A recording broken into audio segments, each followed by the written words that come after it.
Ladies and spazagaz at Pisazim, Velasco Kevnil, the Gaka Voswavorum, the Gamalsa Mavorum.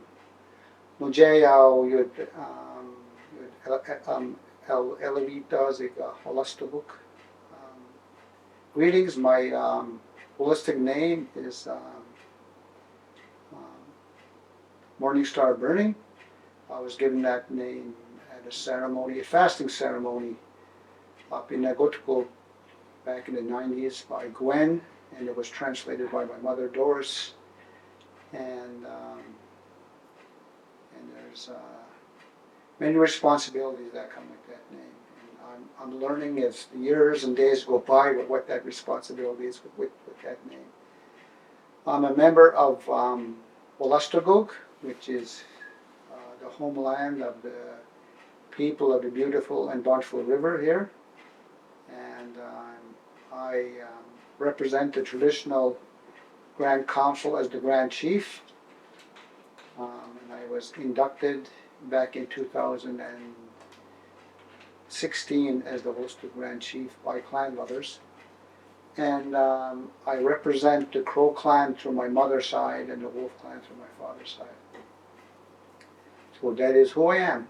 My spiritual journey, wow, it goes back quite far. In fact, when I was really young, probably the age of 10 or 11, I can't remember the exact date, but as I said, I grew up in Neqotkuk, which is Tobik, and I remember one summer, it was Marjorie Purley and Juanita Purley, sisters from Neqotkuk, had arranged to bring in these wisdom keepers and the elders from the Haudenosaunee nation, the Confederacy. So there were various peoples from Onondaga, Oneida, Seneca, Mohawk, peoples that came to visit our community, and I believe it was a 3 or 4 day weekend event. So, and I recall that Saturday night going to Mass with my mom and dad. I remember the priest at the time warning our parents not to let their children go to that place. That's a place of where they worship the devil.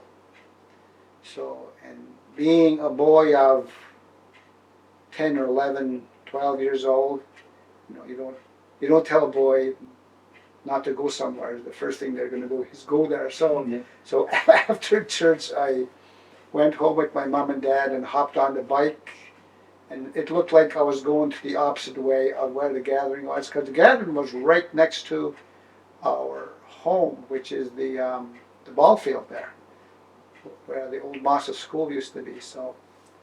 So I biked around the res and went right there. And I remember a few of my friends joined me. I think it was like Kenneth Francis and Darren Purley, and I forget who else was with me anyway. But there was this huge teepee set up in the middle of the field, and it was next to this what they called Fort Maliseet. It was a big fort that was built. I don't know if it was specifically built for that gathering, but it was built. And the present chief at the time was Danny Nicholas, and Danny worked pretty close with Juanita and Marjorie Purley at the time, and he approved this gathering. So anyway, so I remember the boys and I peeking inside the huge teepee. And I remember this an elder man with two long braids, white hair, and he was sitting there with what I know today was his bundle, his sacred bundle. He had many things on his blanket anyway. So he had a pipe too. I remember a really big, long pipe. So he started talking to us about all these things on his blanket, and then what really captured me was his pipe. And I remember him saying, and I can only remember these specific words that he said, this can make you travel. And I'm thinking, being a 10-year-old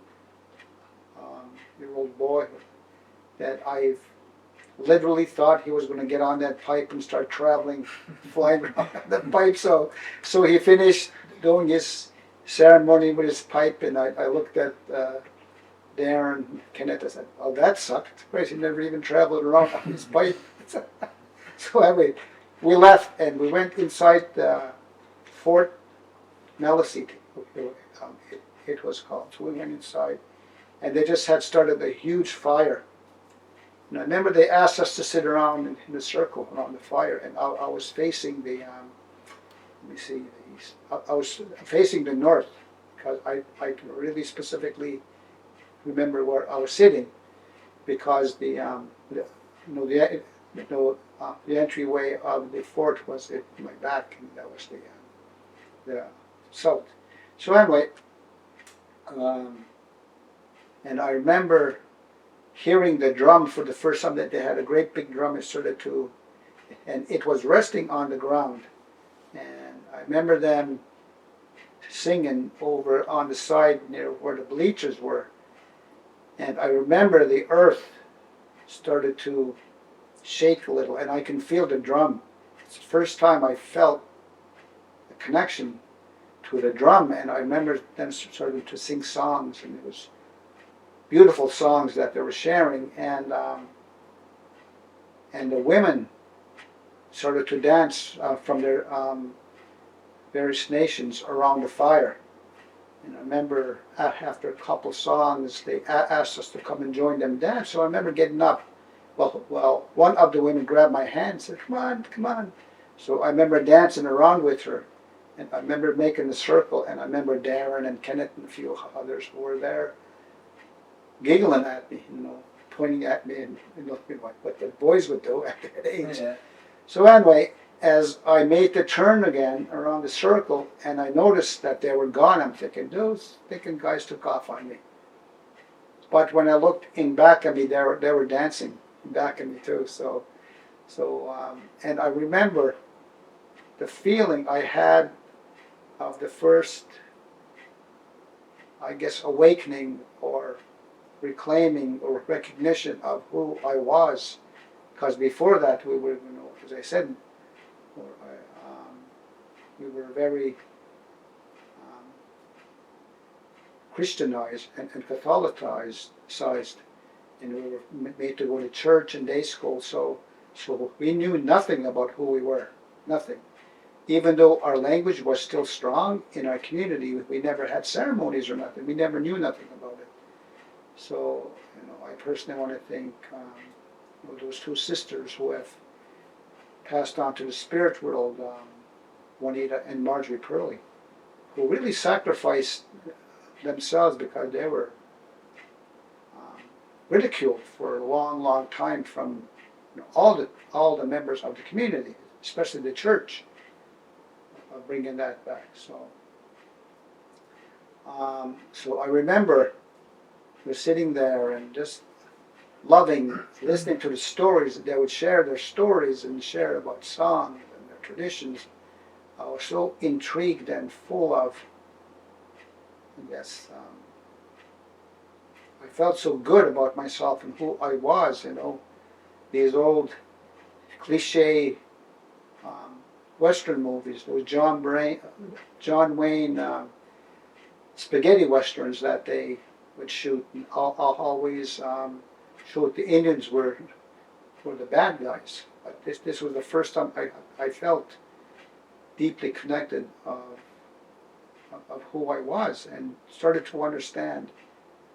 So, and I remember sitting around that fire, and I looked up, and the stars, and I remember the moon was out, and they seemed even closer than normal. And I'm thinking, holy crap, it's dark out, and I needed to be home as soon as the sun set. That was kind of the rule of, thumb in our home and in a lot of homes, that once the sun goes down, the little ones had to be home. So I remember jumping on my bike and just being in her home and thinking, oh my God, I'm going to get my butt kicked from my dad because it's dark out. It's like pitch dark. So I remember walking in the back door, and the first person I seen was my mom. And she just quickly said, go wash up and go brush your teeth and go to bed. And I'm thinking, I'm glad my dad wasn't there at the door. But I had to go through the living room and walk by him. And he was there watching his TV. And I remember walking by him thinking, oh my God, I'm going to say something. But he never said nothing. And I often wondered why he didn't say nothing to me. But, I think Mom knew that I was going to go there. And I had, because of my curiosity, I was always a curious kid. So that was my first, my first awakening of who we were and about ceremony.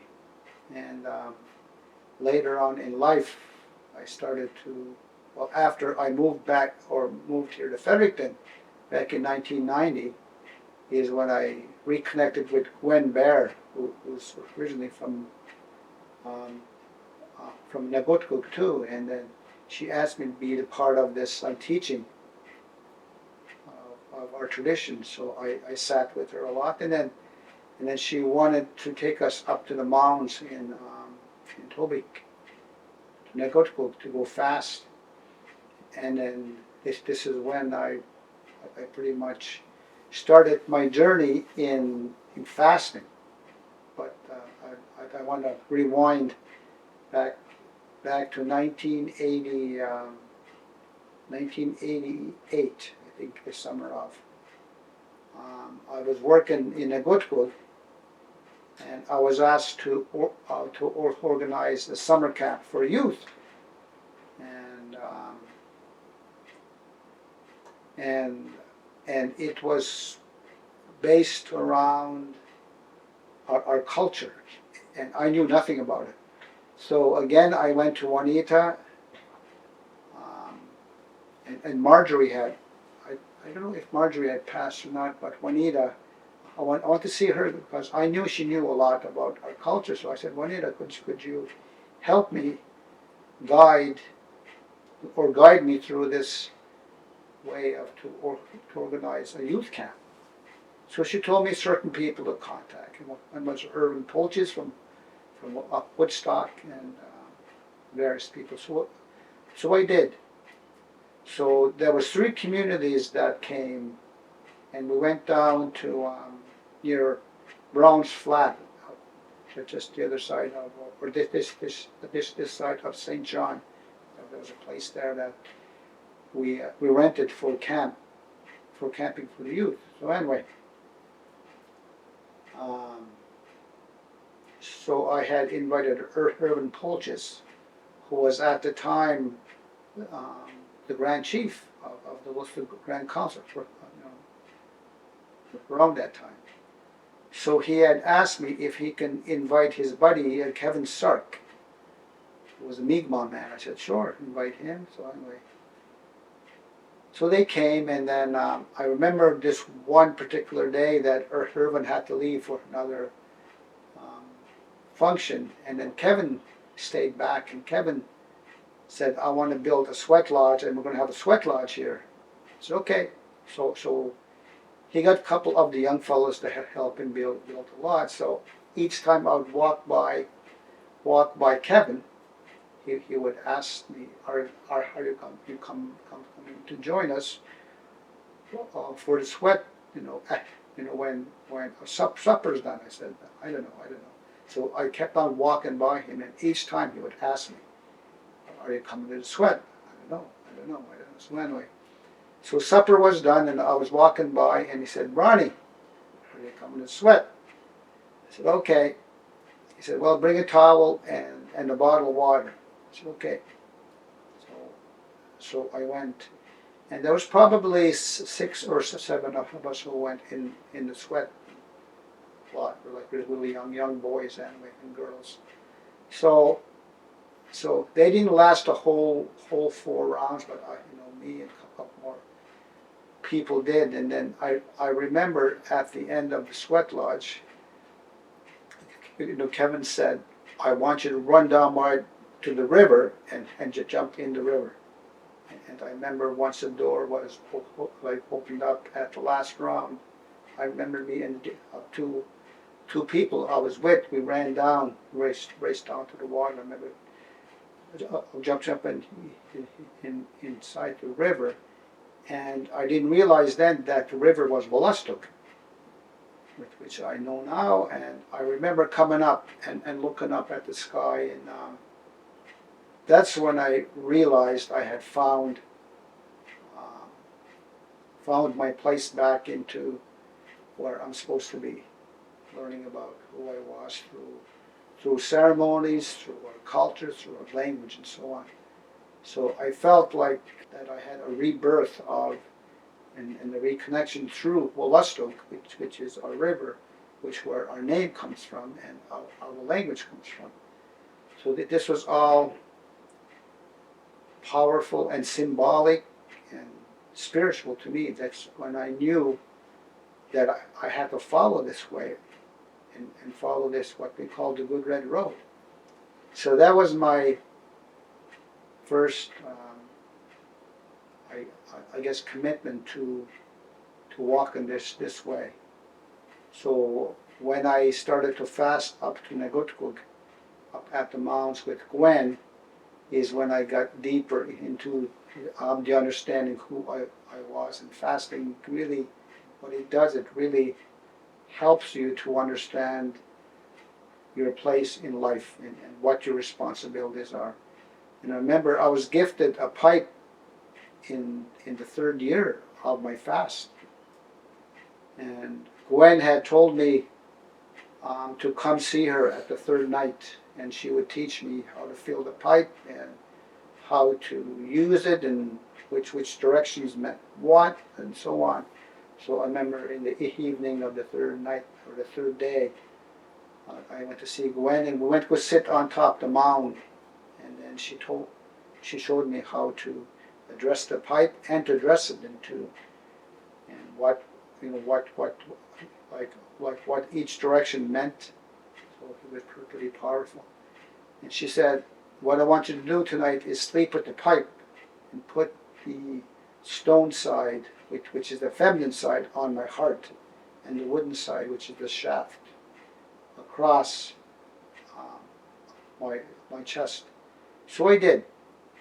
And I remember feeling the pipe, and I remember laying down, and I can hear the evening birds singing their last songs, because you get used to the songs when you're fasting. There's no talking, you can't go around too much. You pretty much stay at your spot, so you get used to the sounds and the movements around. So I remember listening to the birds singing their night songs. And then I remember closing my eyes, and then all of a sudden I can hear the morning birds singing. I'm thinking, morning birds singing. So when I woke up, it was daylight. It was like a blink, the evening till morning. And the first thing that came to my mind was, I remember that being that little boy, and that the elder telling me, this pipe can make you travel. And then I started to understand what he meant then, that I traveled that night, even though I never smoked, but I had it on my chest. And I went somewhere, but it was in a blink. So I started to understand how powerful our ceremonies, our sacred pipes were. And I don't share that story too much because people might think I'm a little crazy, but that's how quick and that's how powerful our ceremonies are.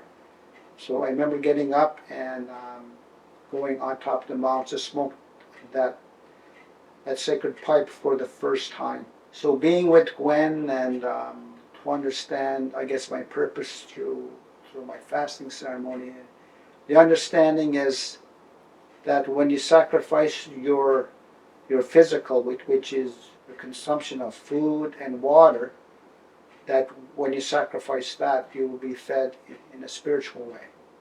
So this is why we fast. So these times that we fasted, I believe I fasted around 13 times since then, at the beginning to now, and each time was more powerful in the understanding of what, I guess, what my purpose is here on earth and what I need to do. So this is how I got into walking this spiritual path, or the Good Red Road, we call it. So, well, I've been taking out young boys or young men fasting for the last few years, and how Gwen had taught me is that you have to, like when you seek your students that you want to teach about our ways, that you go and see how committed they are and if they're ready. Because some people aren't ready. It's not their time. And we don't force nobody. We just say, we're doing this, and then, so what Gwen had taught me is that you initially meet with people that you want to take out fasting and see if they were all set to go out, and they're ready to sacrifice. And then once you meet with them, and then you have meetings, probably 4 or 5 meetings prior to the fast, and just to tell them how to prepare themselves. Because she had really strict protocols before we fasted. You had to cut down on your caffeine, your consumption of food. You can't go out in public too much because you have to get your mind and body and all your whole self all set to go out and fast. So you have to stop going to the movies, going to the mall, just to be and go walking through the woods a lot, and just to get back in tune with the earth, the trees, and all life. And so she was really really persistent and really strict with her her protocols, because she said if you don't do these things, it'll be harder for you. And I remember I didn't, my first year, that I didn't start to detox my body from caffeine. And oh my God, I remember the first day that I went fasting, because no food and no water or anything of that form, and I got a migraine. And you can't take Tylenol, or you can't take nothing. You can't, I remember my head was just pounding, and I'm thinking, I should have listened to Gwen. So the next few years that I fasted, I made sure that I slowly, and she taught us how to do it, said, split your caffeine and your decaffeinated coffee, 50-50, and then eventually just drink decaf coffee. So your body will slowly get used to it. So anyway, so I learned from that. So it's and for people who are like wanting to go back into our way of life, it's a dedication. It's a sacrifice, but it's a dedication to, and it's a really good way to understand first and foremost who you are, and then to reconnect to your surroundings, the land, the water, the trees, the insects, the animals, and then to learn your language too. along the way. So this whole sense of reconnecting is really, and your ancestors are there with you, and you can feel them, you can see them within the trees and the earth. So it is a huge sacrifice, but it's worth it. Is it simple? Is it an easy way to do things? No, it's hard. Even like one day going without water is tough. Probably 15 years ago, I fasted with a bunch of guys up Neqotkuk, and what the difficult thing is that I was taking care of, I think there was 5 or 6 guys I took out fasting, and I fasted with them. And that's really hard because you have to take care of them and watch how they're doing. And you can tell by the eyes, like when they're going through a fast, and if they're having a hard time, and you have to ask them, because you don't want people to get sick or hurt themselves doing this. So that's the last time that I fasted, and it was tougher on me because, as I said, I had to go and see these guys to see how they were doing, and plus I was keeping the fire, and the fire has to be lit for 4 days and 4 nights, so it was hard watching that and watching them and trying to sleep in between times and stuff. It was hard. Yeah. Right now I have five men who I'm teaching, and I'm putting them out to fast. There's and they've all started to fast at different years. So my our oldest grandson Robbie, he'll be fasting his last year this July or June.